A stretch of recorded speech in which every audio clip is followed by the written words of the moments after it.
Kia ora. So, day 2, another day, another reflection. And today I've been thinking as I'm making plastic sheets. I've been thinking a lot about this idea of downward mobility after a conversation I had about 2 or 3 days ago. So, downward mobility is the opposite of upward mobility. And upward mobility is this idea that is so ingrained in our culture.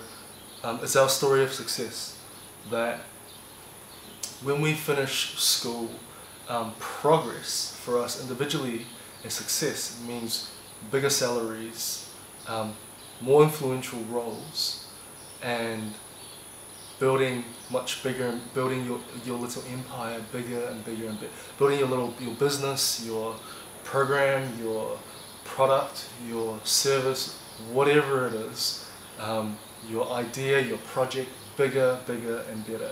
And so this is this idea of upward mobility.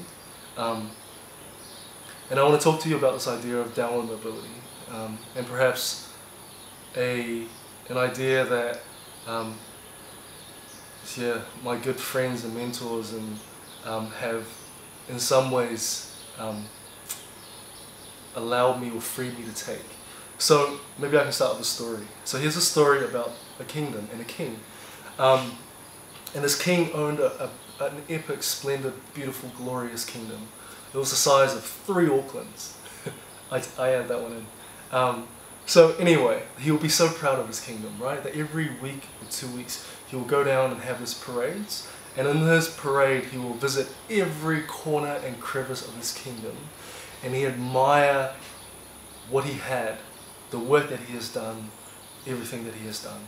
So one day, so he will go around with his parade. He will visit he'll go around his own palace. He will go to visit the lords and where they live. He'll then visit market squares. He'll have chats with people, selling products. He'll then visit where the business districts are, and then he'll visit the peasant workers, the working class families, the social housing neighborhoods. Then he'll visit the farmers and the rural borders of his kingdom. And so one day, as he was going through his weekly parade, he was in the peasant section. He saw a peasant girl, and she was beautiful, like really stunning.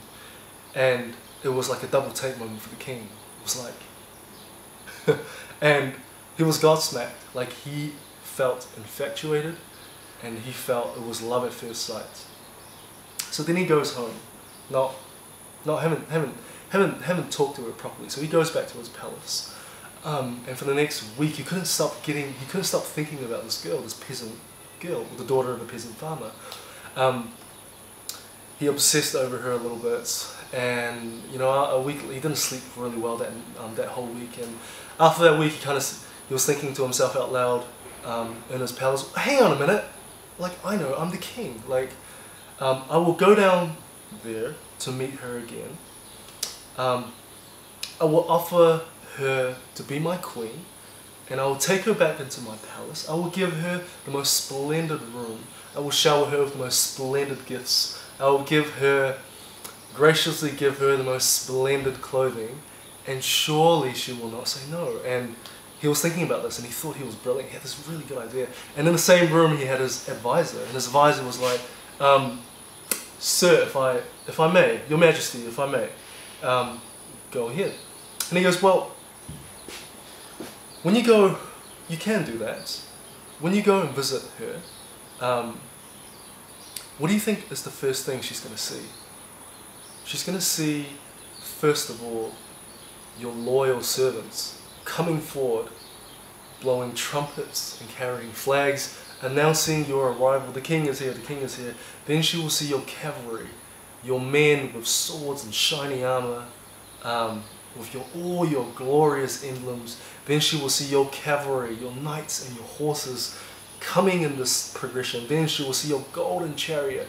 And by the time she sees you, her head is far on the ground. And you can ask her, and she will not say no. She will come home to you. She will go with you. Give her accept your gifts. Accept her title. She will be your queen. but you will never know if you truly have her heart. And so the king thought for a moment to himself, that's why I pay you $100,000 an hour. So he had to rethink his plan. And he rethought about his plan. He tried different ways of thinking about it. I could do this, I could do this, I could do this. And then a week later, it hit him. The response was incredibly easy. He thought to himself, he actually waited after the finishing of his banquet, where all of his visitors left. He quietly went back into his room, waited for all his officials and servants to be asleep, waited for his guards outside his door to rest, and then he opened the back, sneaked out the balcony on hemp rope, 3 stories, out the balcony, out of his palace. He got to the ground, stripped off all his clothes, took off his crown, took off his jewellery, his rings, and then he went out and he found peasant clothing that he then put himself.